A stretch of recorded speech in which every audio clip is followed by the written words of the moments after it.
নমস্কার, বাংলা স্ফেয়ারে রাত্রির ৮টায় আপনাদের সকলকে স্বাগত জানাচ্ছি।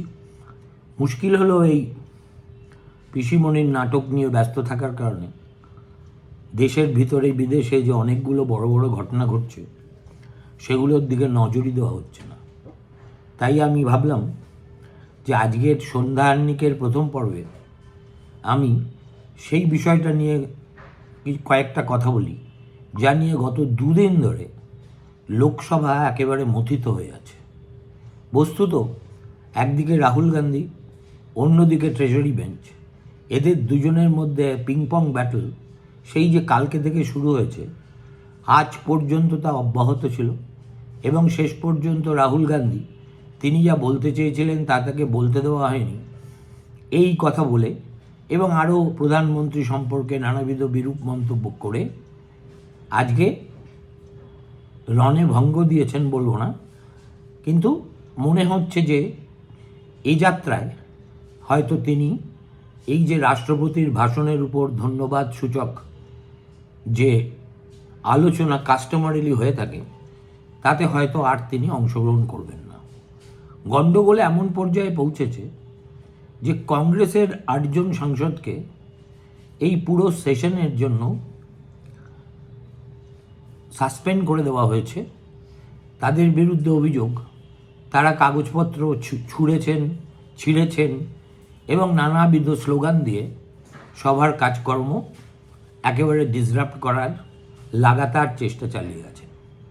এখন দেখুন, রাহুল গান্ধী কী বলতে চেয়েছিলেন সেটা যেহেতু তিনি খোলসা করে সেভাবে বলতে পারেননি, খালি একটা বিষয়ে পরিষ্কার হয়ে গেছে।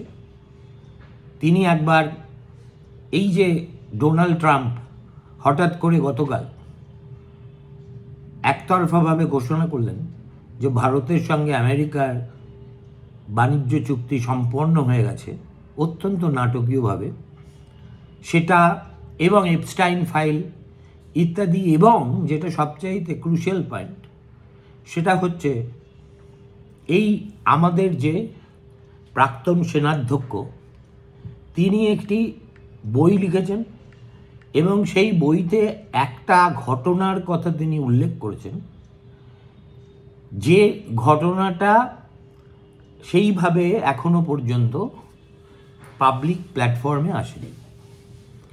সম্প্রতি সেটা পাবলিক প্ল্যাটফর্মে নিয়ে এসেছে ক্যারাভ্যান ম্যাগাজিন। তাদের ডিফেন্স করেসপন্ডেন্ট সুশান্ত সিং এ নিয়ে এমন একটা লম্বা রিপোর্ট করেছেন যেটা দৈর্ঘ্যে প্রায় একটা পিএইচডি থিসিসের মতো বললেও বোধহয় কম বলা হয়। আমি আমার মতো করে, যেহেতু আমি ক্যারাভ্যানের গ্রাহক, তাই সেটা পড়ার চেষ্টা করেছি, করে বিতর্কের সার কথাটুকু কি সেটা আপনাদের পড়ে শোনাচ্ছি। বইটা লিখেছেন যিনি, তার নাম হচ্ছে আমাদের প্রাক্তন সেনাপ্রধান জেনারেল মনোজ মুকুন্দ নারাভানে। তিনি যেই বইটা লিখেছেন 4 স্টার জেনারেল, সেটা মোটামুটি সবাই জানে, কিন্তু এই বইটা ছাপার কথা ছিল পেঙ্গুইন র্যান্ডাম হাউসের। তিনি ম্যানুস্ক্রিপ্ট জমাও দিয়ে দিয়েছিলেন। তারপরে হঠাৎ পেঙ্গুইনের পক্ষ থেকে জানানো হয় যে অনিবার্য কারণে তারা এই বইটি প্রকাশ করতে পারছেন না। আমার ব্যক্তিগতভাবে মনে হয় যে যখনই কোনো তথ্য গোপন করার জন্য রাষ্ট্র এত উদ্যোগী হয়ে পড়ে, তখনই সেই তথ্য সম্পর্কে মানুষের কৌতূহল বাড়ে এবং সেন্সরশিপ আসলে একটা আত্মঘাতী সিদ্ধান্তে পর্যবসিত হয়। এটা আমরা বহু ক্ষেত্রে দেখেছি, বই নিষিদ্ধ হওয়ার ক্ষেত্রে দেখেছি। তেমনি আবার এই যে একজন সেনাধ্যক্ষ, তিনি বইতে হাতিঘোড়া কী লিখেছেন যে সেটা প্রকাশ করলে একেবারে অসম্ভব একটা ব্যাপার হয়ে যেত।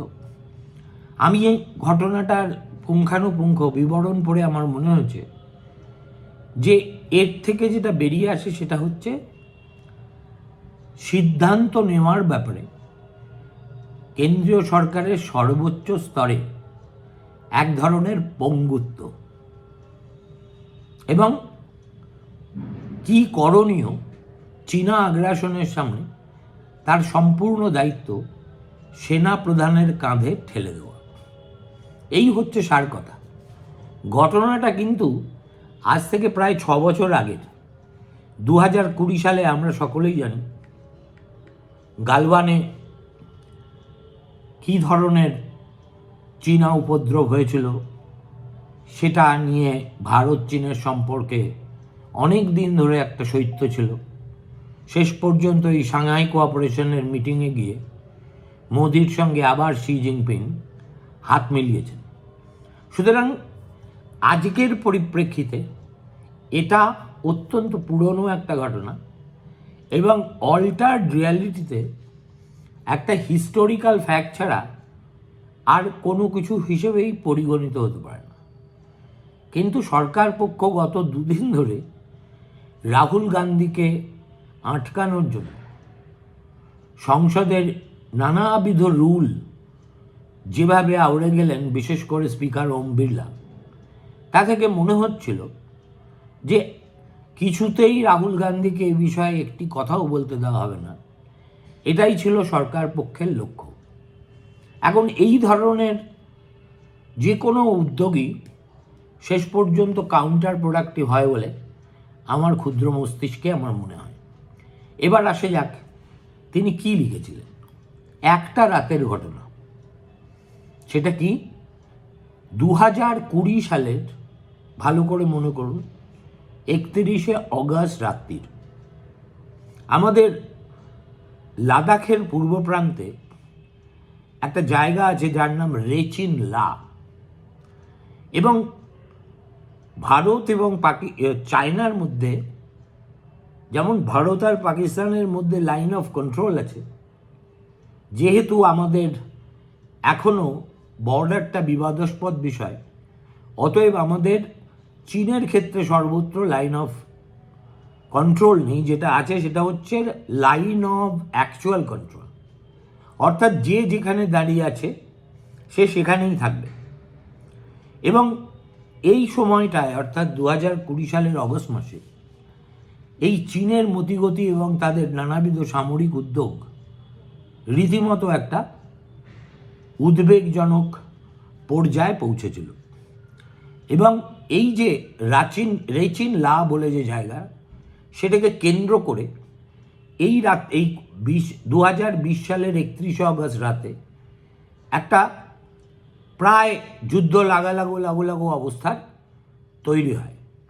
সেই রাত্রিরে সেনাপ্রধান হিসেবে তার কি অভিজ্ঞতা হয়েছে, বস্তুত সেটাকেই প্রাক্তন সেনাধ্যক্ষ বর্ণনা করেছেন।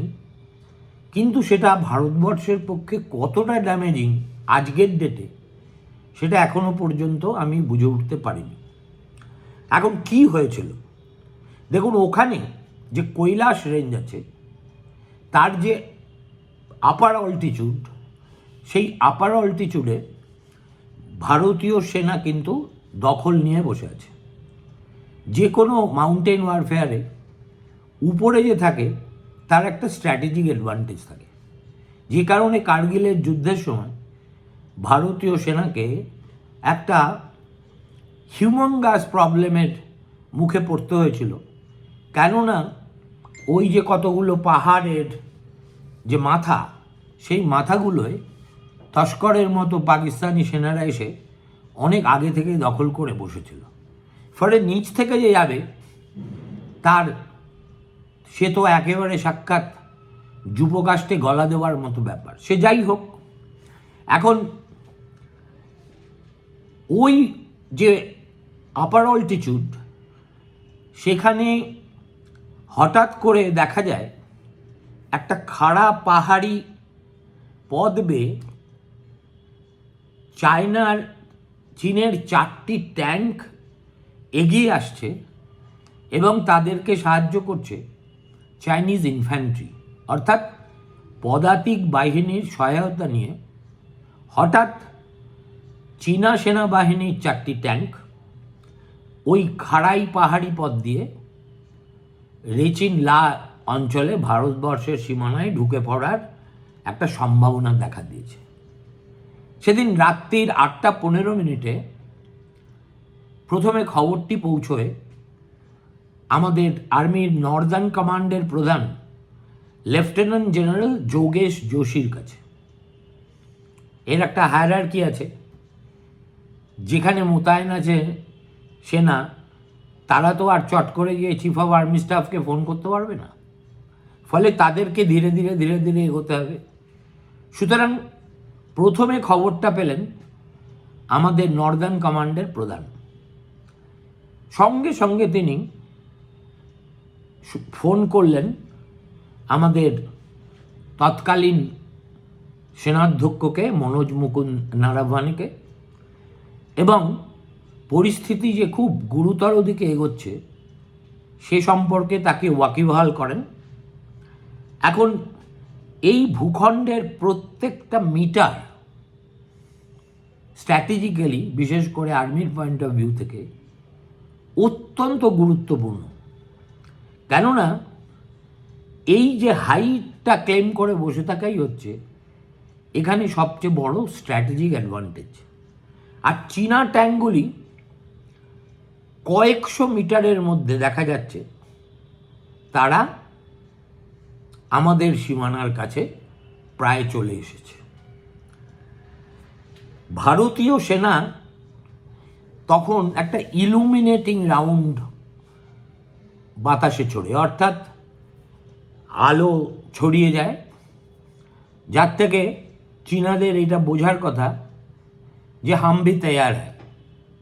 এর বাইরে কিন্তু ভারতীয় সেনা আর কিছু করেনি। কিন্তু এই ইলুমিনেটিং রাউন্ড দেখেও চীনা ফৌজ কিন্তু পিছপা হয় না, থামেও না, তারা এগোতেই থাকে। এই সময় সেনাপ্রধান একের পর এক ফোন করতে শুরু করেন, একদিকে দেশের রাজনৈতিক শীর্ষ নেতৃত্বকে, অন্যদিকে আমাদের সামরিক শীর্ষ নেতৃত্বকে। তিনি ফোন করেছিলেন প্রতিরক্ষা মন্ত্রী রাজনাথ সিং, জাতীয় নিরাপত্তা উপদেষ্টা Ajit Doval, chief of army staff তৎকালীন বিপিন রাওয়াত, বিদেশ মন্ত্রী জয়শঙ্কর। প্রত্যেকের কাছে তার একটাই প্রশ্ন ছিল, যা এই ধরনের পরিস্থিতিতে যে কোনো দেশের সেনাধ্যক্ষ যে প্রশ্নের উত্তর খোঁজেন, সেটা হলো what is your order for me. ছোট্ট একটা প্রশ্ন, কিন্তু উত্তরটা যে কতখানি ভারী সেটা সেই রাত্রিতে তিনি বুঝতে পেরেছিলেন। কারুর কাছ থেকে কোনো স্পষ্ট উত্তর আসেনি। আর তখন একটা খুব স্ট্রিক্ট প্রোটোকল ওই ফ্রন্টে কার্যকর ছিল। সেটা কি না, একেবারে পলিটিক্যাল হায়ারার্কির উচ্চতম মহলের সবুজ সংকেত ছাড়া গুলি ছোড়া যাবে না। সেনাধ্যক্ষ যে বিষয়টায় খুব অসুবিধা পেয়েছিলেন সেটা হচ্ছে ওই শীর্ষস্তর থেকেই কোনো নির্দেশ তিনি পাচ্ছিলেন না। ফলে রাত্রি 9:10 আবার নর্দার্ন কমান্ড থেকে নবারণের কাছে ফোন আসে। তিনি জানান যে চীনা ট্যাঙ্ক আরও কাছে চলে এসেছে।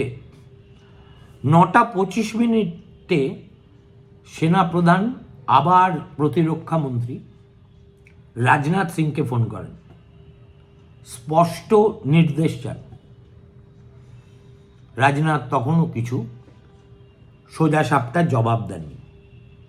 এখন এই উত্তেজনার মধ্যেই পিএলের commander major general Liu Lin একটা বার্তা পাঠান।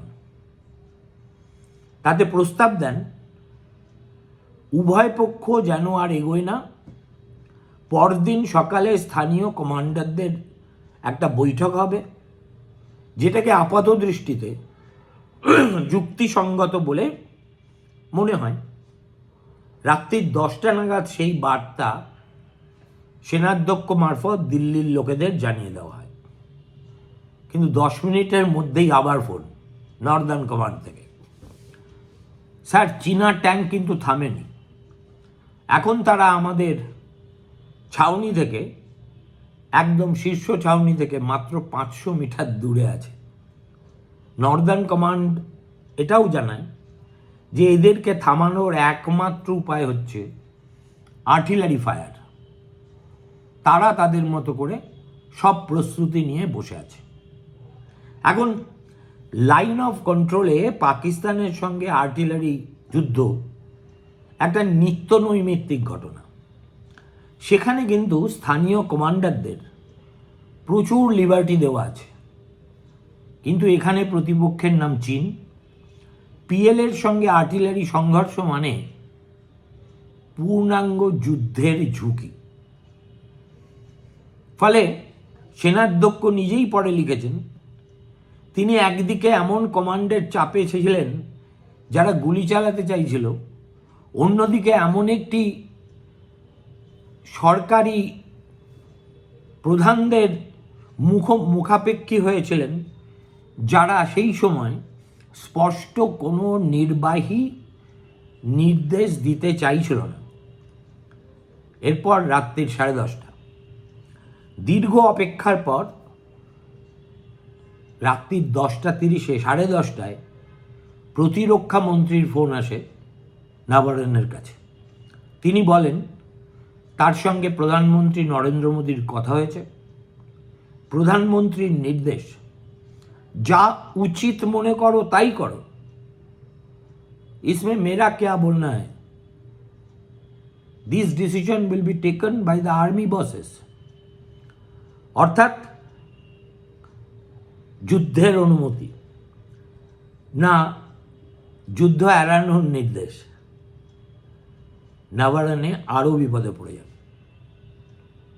সিদ্ধান্তটা যদি তাকে নিতে হয়, এবং এটা তো পাক ফৌজ নয়, পিএলএ, পিপলস লিবারেশন আর্মি, যাদের ক্ষমতা বলুন, লোকবল বলুন, অস্ত্রবল বলুন, অর্থবল বলুন ভারতবর্ষের চাইতে অনেক গুণ বেশি, তাদের সঙ্গে একটা সম্মুখ সমর লাগিয়ে দেওয়ার ঝুঁকি সেনাপ্রধান এককভাবে নিতে পারছিলেন না। একদিকে যেমন রাজনৈতিক নেতৃত্বও পারছিলেন না, অন্যদিকে তেমনি প্রধানমন্ত্রীর সবুজ সংকেত পেয়েও গভীর আতান্তরে পড়ে গেছিলেন সেনাধ্যক্ষ। কেননা তার চিন্তা হচ্ছিল যে আমার কাঁধে যদি এই দায়িত্ব নিই, তারপরে যদি ফল প্রতিকূল হয়, তাহলে তো আমার ঘাড়ের গর্দানটাই কাটা যাবে। এখন এটা একটা সাংবিধানিক প্রশ্ন কিনা আমি বলতে পারবো না, তবে সেনাধ্যক্ষ নিজেই লিখেছেন এটা ছিল এক গভীর নিঃসঙ্গতার মুহূর্ত। মানচিত্রের সামনে বসে তিনি শুধু সামরিক নয়, রাজনৈতিক এবং অর্থনৈতিক প্রশ্ন বা বাধ্যবাধকতা নিয়ে চিন্তা করতে বসে যান। কোভিড মহামারী, ভঙ্গুর অর্থনীতি, আন্তর্জাতিক সমর্থন, চীন পাকিস্তান যৌথ হুমকি, সব কিছু মিলেমিশে সেনাপ্রধানকে কার্যত জেরবার করে দিয়েছিল। এবং খুবই সঙ্গত ভাবনা ছিল ওইগুলো, কেননা 2020 ভারত ছিল কোভিডে আক্রান্ত। আজকে 2026 ফেব্রুয়ারি মাসের প্রেক্ষাপটে তো আলোচনা করলে চলবে না। তাছাড়া এই কোভিডের চাপে আমাদের অর্থনৈতিক বৃদ্ধি থমকে গেছিল, মানুষ গৃহবন্দী হয়ে পড়েছিল। এখন এই কারণে যদি চীনের সঙ্গে যুদ্ধ বাঁধে, তাহলে ইন্টারন্যাশনাল ফোরামে ভারতবর্ষ কার সমর্থন পাবে, কতটা পাবে, সেটাও অনিশ্চিত। সর্বোপরি রয়েছে চীন পাকিস্তানের যৌথ threat, dare not cross your limitations. এখন এই প্রশ্নগুলো সেনাপ্রধানের ভাবার কথা না পলিটিক্যাল বসেদের, এটা একটা বিতর্কের বিষয়। এবং যেহেতু আমি তো মিলিটারি স্ট্র্যাটেজিস্ট নই, ফলে আমি এ ব্যাপারে কোনো শেষ কথা বলতে পারবো না। আসলে যে কোনো গণতন্ত্রে আমরা দেখতে পারি যে যুদ্ধের সিদ্ধান্ত কিন্তু সামরিক স্তরে নেওয়া হয় না, রাজনৈতিক স্তরে নেওয়া হয়। কার্গিলের সময় এই সিদ্ধান্ত নিয়েছিলেন অটল বিহারী বাজপেয়ী। তারপরে এই যে হিন্দু নিধন যজ্ঞের পরে পাকিস্তানের বিরুদ্ধে আক্রমণ সারানোর সিদ্ধান্ত নিয়েছিলেন নরেন্দ্র মোদী। অতএব এটাই ধরে নেওয়া হয় যে একটা রিট্যালিয়েশন করব কি করব না, সেই সিদ্ধান্তটা রাজনৈতিক নেতৃত্বকেই নিতে হবে। সামরিক বাহিনী সেটা অক্ষরে অক্ষরে পালন করবে, এইটুকুই। 1971 এবং 1999 একটা গেল পাকিস্তান বাংলাদেশ যুদ্ধ, আরেকটা কার্গিল। এই দুটো ক্ষেত্রেই কিন্তু ক্যাবিনেট কমিটি অন সিকিউরিটি তারাই স্পষ্ট নির্দেশ দেয় এবং দায়ও স্বীকার করেছিল। নাভারনে লিখছেন, দুর্ভাগ্যজনকভাবে তার ক্ষেত্রে সেটা হয়নি। এখন এ নিয়ে রাজনৈতিক বিতর্ক যারা তোলার তারা তুলবেন। আজকে যারা বিরুদ্ধে আছেন, বিপক্ষে আছেন, তারা এই কথাই বলবেনই যে যখন দেশের প্রয়োজনে একটা চরম গুরুত্বপূর্ণ সিদ্ধান্ত নেওয়ার কথা ছিল, তখন Rajnath Singh, Jaishankar, national security adviser একে অন্যের দিকে বল ঠেলে দিচ্ছিলেন কেন, এবং বিপিন রাওয়াত। এবং